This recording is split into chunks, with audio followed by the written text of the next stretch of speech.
mondo ricorda la caduta del muro come la fine di una guerra. Ma una guerra finisce davvero quando cade un muro? O continua, silenziosa, finché anche l'ultimo uomo che ne conosce i segreti non viene messo a tacere? Le spie non ricevono medaglie. Esistono soltanto finché sono utili, poi vengono dimenticate o eliminate.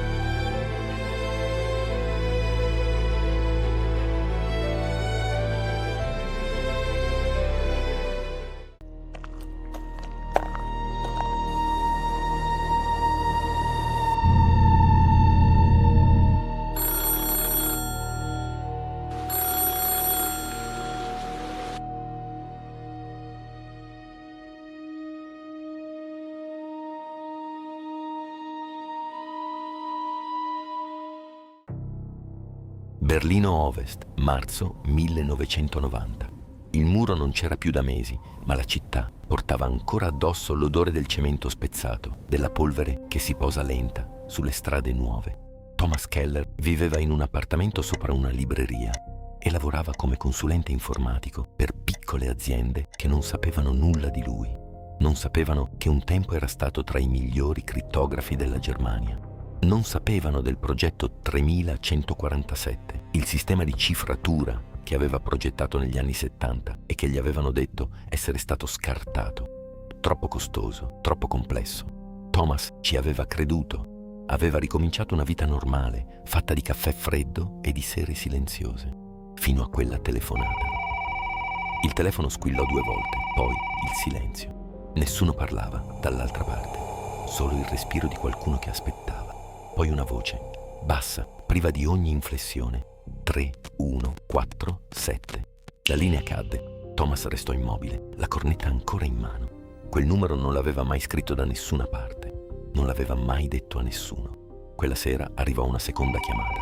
Un rumore di fondo, metallico, ferroviario. Il fischio lontano di un treno. Una voce di donna, questa volta Friedrichstraße. Poi solo silenzio, di nuovo. La stazione era piena di gente diretta verso un est che non esisteva più. Thomas si mosse tra la folla senza sapere cosa cercare, finché non la vide. Una donna, capelli scuri, raccolti male, un cappotto troppo pesante per la stagione. Si muoveva con la lentezza calcolata di chi ha imparato a non correre mai, nemmeno quando ne avrebbe bisogno. Elena Petrova. Anni prima, Thomas le aveva salvato la vita, falsificando un rapporto che l'avrebbe condannata. Da allora, ogni tanto, un nome, un indirizzo, passava tra loro come un debito mai davvero saldato. Elena gli sfiorò il gomito. Un foglietto passò da una mano all'altra, veloce, quasi impercettibile. Un indirizzo. Prima di sparire tra i corpi in movimento, lasciò cadere una frase. Piano, come si lascia cadere qualcosa che pesa troppo. Stavano eliminando tutti. Thomas provò a seguirla. Sparita. L'indirizzo portava a un magazzino in una zona dove l'industria aveva smesso di respirare da tempo. Dentro l'odore era quello del metallo arrugginito e di qualcos'altro, più dolce, più terribile. Richard Weiss, ex analista NATO. Il corpo era composto quasi ordinato, come se qualcuno avesse voluto lasciare un messaggio più che un cadavere. Accanto una musicassetta. Non ebbe il tempo di ascoltarla. 2 uomini entrarono dal fondo del magazzino, passi misurati, senza fretta. Cercavano lui. Thomas corse e per la prima volta dopo anni sentì il proprio corpo ricordare cosa significasse avere paura in modo professionale. La cassetta, ascoltata più tardi, al riparo di una stanza d'albergo pagata in contanti, conteneva la voce di Richard. Il progetto 3147 non era mai stato cancellato. Qualcuno lo aveva sviluppato e stavano eliminando chiunque ne fosse a conoscenza. Una parola, sussurrata quasi con vergogna, chiudeva la registrazione. Operazione Janus. Se vuoi continuare a indagare, iscriviti e se questa storia ti ha colpito, lascia un like. Thomas cercò nei giorni successivi nomi che non voleva trovare. Ex agenti, ex analisti, ex uomini che la guerra fredda aveva reso importanti e che la pace stava rendendo scomodi. Morti apparentemente naturali, incidenti, un suicidio, dicevano, anche se l'uomo non aveva mai posseduto un'arma in vita sua. Tutti collegati a un gruppo ristretto di specialisti, attivi decenni prima. E tra quei nomi, in fondo a una lista che non avrebbe dovuto vedere, c'era il suo. Capì in quel momento di essere il prossimo. Non provò a scappare. Sapeva che non sarebbe servito. Aspettò invece che fosse Elena a tornare. E lei tornò. Raccontò quello che sapeva o quello che aveva deciso di dirgli. Negli anni 70 il progetto di Thomas non era stato scartato. Era troppo potente per essere lasciato a una sola parte. Gli agenti della CIA e del KGB avevano capito, quasi nello stesso istante, che se una delle due lo avesse ottenuto per intero, l'equilibrio del mondo si sarebbe spezzato. Per questo era accaduto qualcosa che nessun manuale di intelligence avrebbe mai previsto. Le due agenzie avevano creato in segreto una struttura comune, non ufficiale, sconosciuta ai rispettivi governi. Una terza fazione, nata per custodire i segreti più pericolosi della guerra fredda. Con la caduta del muro, la nuova pace richiedeva che quei segreti sparissero e con essi gli uomini che li conoscevano. La conoscenza era divenuta una colpa. Erano diventati tutti loro il prezzo silenzioso della pace.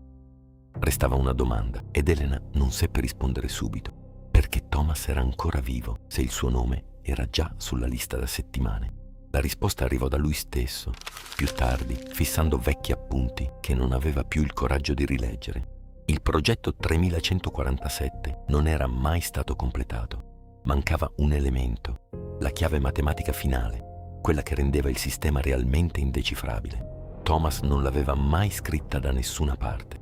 L'aveva sempre tenuta soltanto nella propria memoria, per un istinto che allora sembrava solo prudenza. Ecco perché Janus non voleva ucciderlo, voleva costringerlo a completare il progetto. Secondo voi, Thomas dovrebbe distruggere per sempre quella chiave, oppure usarla per smascherare Janus? Scrivetelo nei commenti. Un ex collega, l'ultimo rimasto in una rete che si stava svuotando, indicò loro un rifugio, isolato, oltre i confini della città vecchia. Vi arrivarono di notte, con la neve che copriva ogni rumore dei passi. Pensavano di trovare un sopravvissuto. Trovarono un corpo e accanto un fascicolo lasciato in bella vista, quasi ad attenderli. Dentro ordini firmati, operazioni clandestine, un elenco di nomi, ognuno con una croce accanto. Per un istante Thomas provò qualcosa che assomigliava alla speranza. Poi Elena notò un dettaglio che lui, nella fretta, aveva ignorato. La polvere sul fascicolo era troppo uniforme, come se qualcuno l'avesse posato lì da poco, non da anni. Un'esca. L'intero rifugio era controllato. Erano caduti dritti nella trappola. La baita venne circondata in pochi minuti, luci e sagome che si muovevano oltre le finestre come ombre metodiche. Thomas capì subito che solo uno dei due sarebbe uscito vivo da lì. Prese il fascicolo, ne strappò una parte, piccola, quasi insignificante agli occhi di chiunque non sapesse cosa cercare. Non conteneva prove, conteneva soltanto delle coordinate. Un rifugio preparato molti anni prima per un'emergenza che allora sembrava impossibile. Le mise in mano a Elena e le ordinò di fuggire. Lei rifiutò. Thomas le ricordò il debito di anni prima, il rapporto falsificato, la vita che le aveva restituito allora. Ora toccava a lei restituirla, continuando a vivere. Elena fuggì nella neve e non si voltò. Thomas restò, distrusse pagina dopo pagina l'unica copia esistente della chiave che portava ancora, comunque, nella propria testa. Poi affrontò gli uomini di Janus.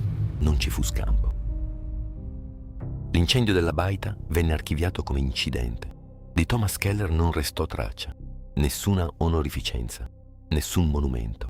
Il suo nome scomparve, come quello di migliaia di uomini che avevano combattuto una guerra senza divise. Di Elena non si seppe più nulla di certo. Qualcuno sostiene abbia raggiunto il rifugio. Qualcun altro giura sia stata ritrovata anni dopo in un paese che non esiste su nessuna mappa ufficiale. Nessuno conosce la verità. Ma ancora oggi, tra gli archivi della guerra fredda, restano pagine mancanti, documenti incompleti, nomi cancellati con cura chirurgica.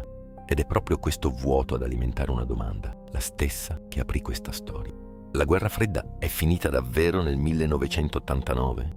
O qualcuno, ancora oggi, continua a proteggerne gli ultimi segreti? C'è qualcosa che non ti ho detto. Se vuoi continuare a indagare, iscriviti. E se questa storia ti ha colpito, lascia un like.